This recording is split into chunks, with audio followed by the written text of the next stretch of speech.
Hello and welcome back to my channel. और आज मैं लेके आया हूँ ये सेकंड पार्ट है किया Sonet HTX diesel manual transmission का। और हमारे साथ फिर से इस पार्ट में है ईशांत शर्मा जिनकी ये गाड़ी है। और पार्ट 1 में आपने देखा जो इनका ओनर एक्सपीरियंस रहा है 11,534 किलोमीटर का।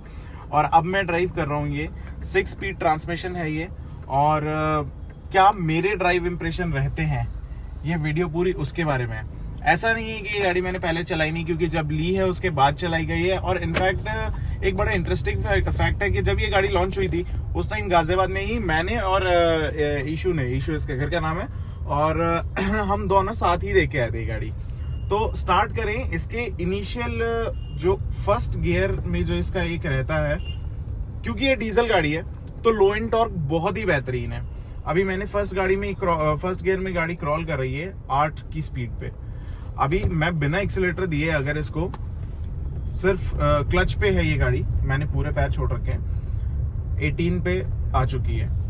सिमिलरली मैंने थर्ड गियर पे किया और मैं अभी छोड़ चुका हूं। मैंने एक्सीलेटर बिल्कुल नहीं दे रखा है। अभी 32 की स्पीड पकड़ ली, फोर्थ गियर पे डाला, हल्का सा एक नॉकिंग सी हल्की सी हुई, बट स्टिल गाड़ी अपने आप पकड़े जाती है। एंड सो ऑन ये 6th गियर तक आराम से जाती है। अब बात करी जाए स्टीयरिंग की, तो कहीं ना कहीं मेरे को हल्का सा लाइट लगा, क्योंकि मैं यूजुअली फोर्ड चलाता हूँ, फोर्ड की मतलब इको स्पोर्ट चलाता हूँ, तो इस वजह से मेरे को कहीं ना कहीं ये लगा कि ये थोड़ा सा सॉफ्ट है। बट इससे पूछना चाहेंगे कि भाई जैसे तू रेगुलर चला रहा है ना, तो क्या लगता है तेरे को, मतलब अब तो आदत हो चुकी होगी, बट फिर भी ऐसा लगा कि दूसरी गाड़ियां चलाने के बाद ये चीज लगी कि भाई सॉफ्ट है या फिर हार्ड, मतलब स्टीयरिंग में वेट है? दूसरी गाड़ी की कंपेयर में अगर देखूँ ना, तो मतलब हुंडई और किया का यूजुअली थोड़ा लाइटर साइड पे रहता है स्टीयरिंग में, रहता है हाँ। और बाकी गाड़ी जैसे मारुति या फिर फोर्ड जैसे तूने बोला कि उसमें थोड़ा हार्ड रहता है। हाँ। मारुति में मैंने देखा थोड़ा स्टिफ रहता है स्टीयरिंग में। मारुति में स्टिफ रहता है, बट मारुति की हैंडलिंग इतनी अच्छी नहीं है। जो हुंडई की 2015-16 के टाइम में जो i20s आई थी, जितनी एलीट i20 वगैरह, उसमें कंपैरेटिवली बहुत लाइट दिया जाता था स्टीयरिंग, और उनको बोट कहा जाता था। जिस तरह से बोट को आप एक टाइम के बाद उसकी हैंडलिंग थोड़ी मतलब बोट की जैसे पुअर होती है, उस तरह रहता था। बट ये क्रेटा के बाद जो आई ना 2017 वाली, उसके बाद धीरे धीरे उन्होंने स्टीयरिंग पे काम किया और कहीं ना कहीं बेहतरीन है। मैंने ये गाड़ी 70 के ऊपर तक नहीं चलाई है, तो मैं एक वैसे नहीं बता सकता। बट हाँ, जैसे तूने ये टॉप कितनी चलाई है अभी तक? मैंने टॉप 140-150 तक चलाई है मैंने मैक्स। ओके, 140 तक चलाई है ना। तो 140 में एक चीज कभी महसूस हुई कि वो विद टाइम गियर वगैरह, मतलब जैसे एक वो जो चीज रहती है कि कहीं स्टीयरिंग ने वेट पकड़ा या फिर वो उतना ही लाइट रहता है, फर्क लगता है? हाँ, देखा है ये चीज कि अगर हम सिटी में ड्राइव कर रहे हैं तो अगर 80 अंडर में है तो थोड़ा लाइट लगता है, सॉफ्ट लगता है स्टीयरिंग, मतलब इजीली। पर अगर हम मूव करना चाहें राइट लेफ्ट मोड में तो मतलब हो जाता है। हाँ, इस चीज का सिटी में। पर जब हम हाईवे पे हैं और 80 अबव अगर चल रही है तो थोड़ा स्टीयरिंग कंट्रोल में रहता है, उस हिसाब से मतलब लाइट नहीं लगता, और पूरा गाड़ी चिपक के हाईवे पे चलती है, और मतलब आसानी से मतलब रहता है, फील आती है कि हाँ कंट्रोल में कार चल रही है।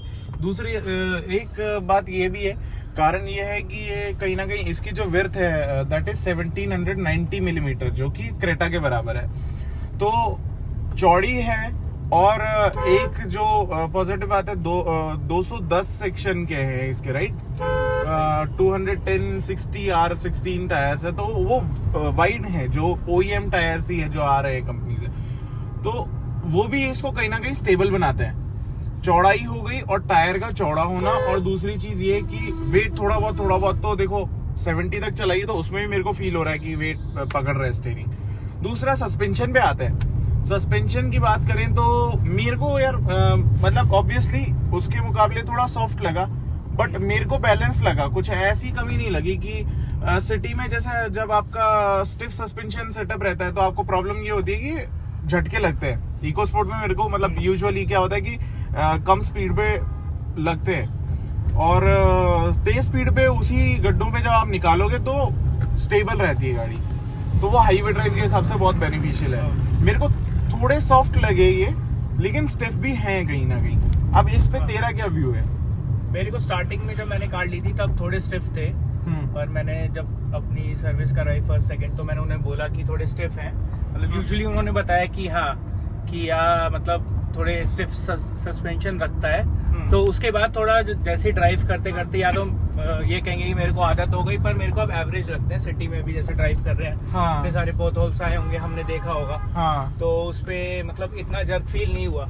हाँ, एक्चुअली जब मेरी बात हुई थी, हमारी इस बारे में बात हुई थी, तो बताया था ना तूने कि कहीं ना कहीं है ना स्टिफ है, बट मेरे को सिटी में अच्छे लगे। सिटी में मतलब बेहतरीन है कि आपको, मेरे को नहीं लगता पीछे वाले आदमी को झटका लगेगा कुछ। अभी जैसे पीछे मैं भी पीछे बैठा हूँ, मेरे को इतना ज्यादा फील नहीं हो रहा, मेजर फील नहीं हो रहा। हाँ, मेजर फील नहीं हो रहा।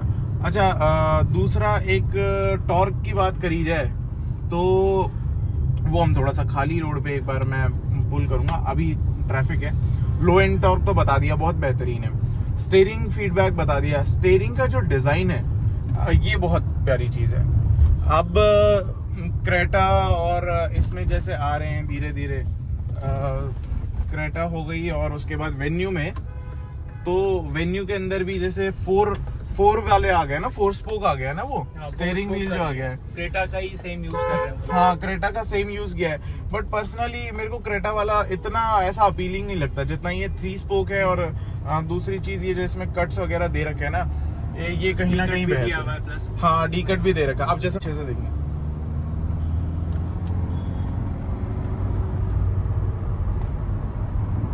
और ब्रेकिंग की बात करी जाए तो कॉन्फिडेंस रहता है, मतलब लूज नहीं करती। ऐसा नहीं होता कि भाई पता नहीं रुकेगी नहीं रुकेगी। अच्छा, एबीएस का कोई ऐसा किस्सा रहा कि कभी मतलब महसूस हुआ कि यार एबीएस अच्छा काम कर रहा है, एबीएस अच्छा काम कर रहा है, मतलब अप्लाई हुए हों किसी टाइम पे? अभी तक वैसी सिचुएशन तो खैर आई नहीं आई। मतलब यूजुअली ब्रेकिंग, हॉर्न बड़ा प्यारा है इसका। हॉर्न ऐसा है कि आप लोग हटेंगे, डेफिनेटली हटेंगे। और अच्छा है, हाँ, कहीं ना कहीं यूजुअली लोग मॉडिफिकेशन के बाद ऐसा लगवाते हैं, पर हाँ कंपनी से ऐसा ही दिया गया है। इनफैक्ट जो पिछली वाली जो वैगनआर थी उसके अंदर भी लगवाया गया था, वो मॉडिफिकेशन के बाद वो लगाया गया था। और क्रेटा में मैंने ये सुना था उसके बाद कि मतलब कंपनी दे रही है, जर्मन गाड़ियां देती हैं मोस्टली, और अब हुंडई की ग्रुप भी मोस्टली ये देने लग गया है। और कहीं ना कहीं हॉकिंग अच्छी है इसकी, ज़्यादा चुभने वाली भी नहीं है और ऐसी भी नहीं है कि लोग हटे ना। तो ये 2 बातें हो गई इसकी। अब आगे एक तरफ इसका कैमरा करना, कि अब मेरे को बताना है इसकी विजिबिलिटी का एज सच मैंने कुछ ऐसा फेस नहीं किया, क्योंकि मोर और लेस है वैसा सही, मतलब ना इको स्पोर्ट जैसा सही है।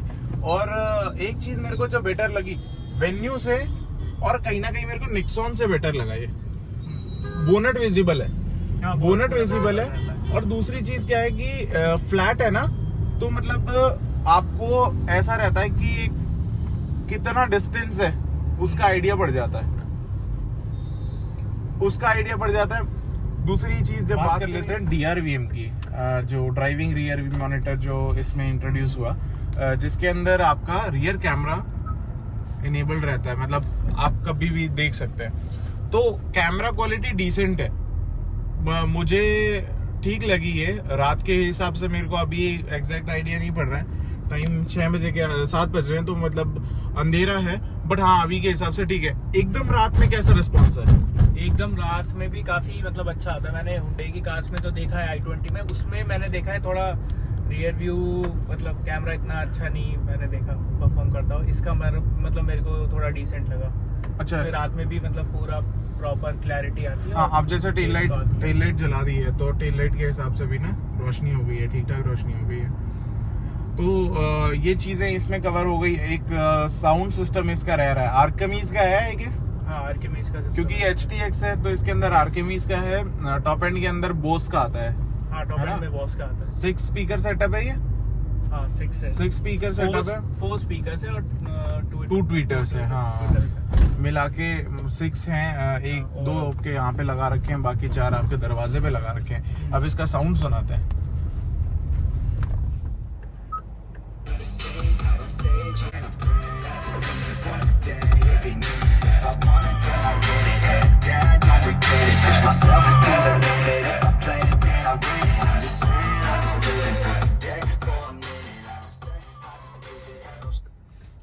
है, मेरे को नहीं लगता कोई ऑडियो अपग्रेड की जरूरत है इसको, मोर देन इनफ है। आप अगर कुछ ज्यादा शौकीन हो, वैसे वाले शौकीन, क्योंकि नॉर्मल आदमी तो चला लेता है काम। क्या लगता है ये जरूरत है ऑडियो अपग्रेड की? मतलब मेरे हिसाब से मेरे को तो अच्छा लगता है। अगर इन फ्यूचर अगर मन बदला मेरा तो ज़्यादा तो नहीं, थोड़ा बहुत ही मैं चेंज कराऊंगा, क्योंकि जो सिस्टम आरकेएमएस का है वो ऑलरेडी मतलब इतना है अच्छा। हाँ अच्छा है।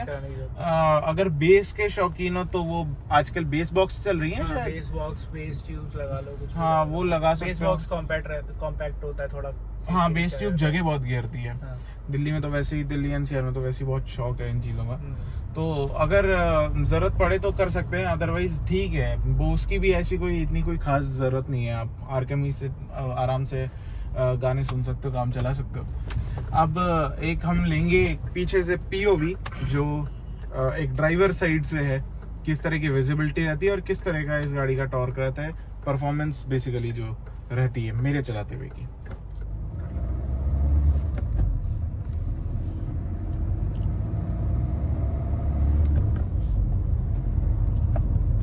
क्योंकि ये डीजल है तो कहीं ना कहीं वो वाला एक ग्रंट तो महसूस होगा आपको, बट हाँ ठीक है, ऐसा नहीं लग रहा है कि इंसुलेशन प्रॉपर है। इसके अंदर बोनट में लगाया गया क्या इंसुलेटिंग मटेरियल?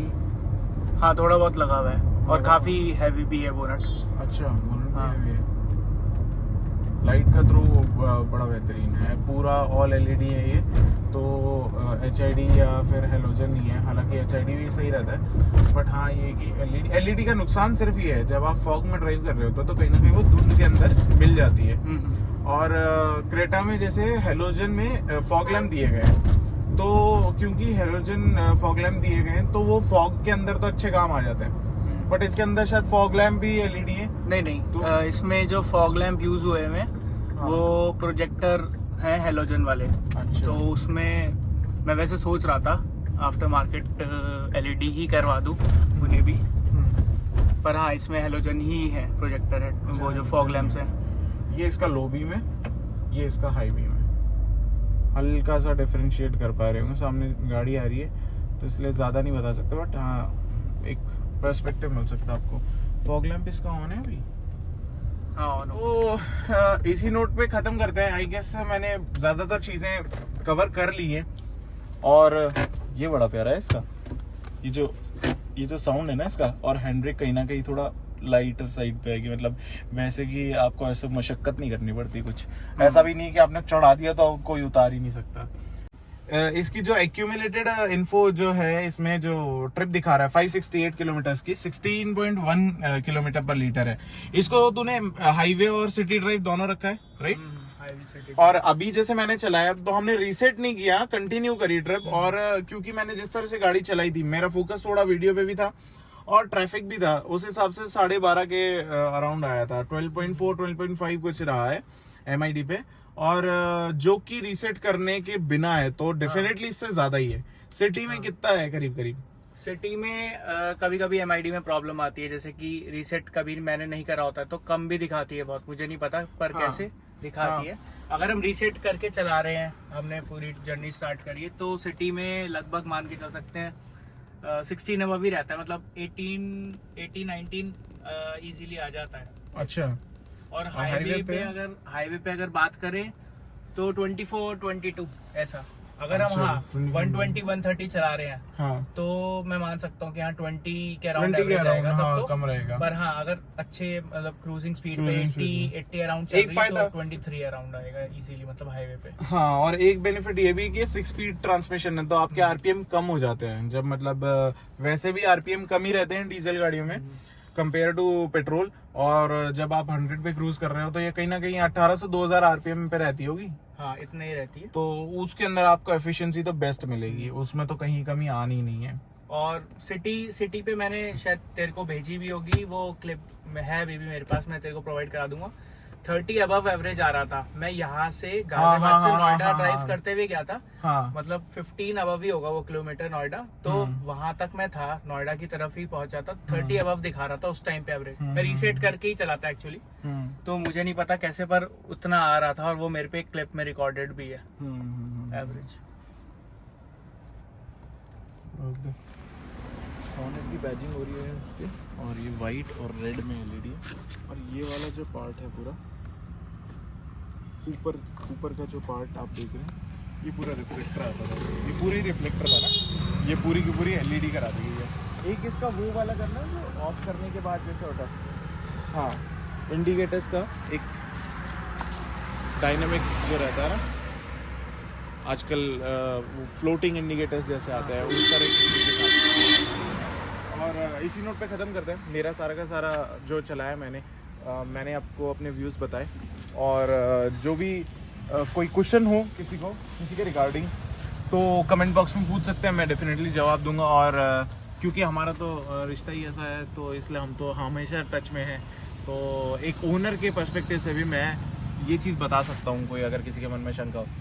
और मैं रिकमेंड करूँगा वेन्यू के मुकाबले, मेरे को कहीं ना कहीं ये गाड़ी बेटर चॉइस लगी। अगर किसी आदमी को ये लगता है कि वेन्यू और सोनेट बराबर की, मतलब सेम प्लेटफॉर्म पे बनी हुई है, बेसिकली सेम गाड़ियाँ हैं, बट मेरा व्यू ये है कि सोनेट आप प्रेफर कर सकते हो। किया अब एस्टैब्लिश भी हो चुका है इंडिया में।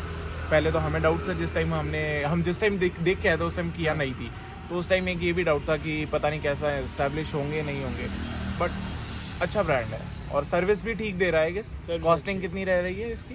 कॉस्टिंग स्टार्टिंग में तो अभी फ्री चल रही थी, तो 2000 से 3000 अराउंड ही मतलब है। हाँ। पेड का आप फर्स्ट पेड होगी, तो उन्होंने मेरे को कॉस्टिंग 7 to 8000 बताई है। 7 to 8 ठीक है, बट हाँ मारुति से तो बेटर ही है।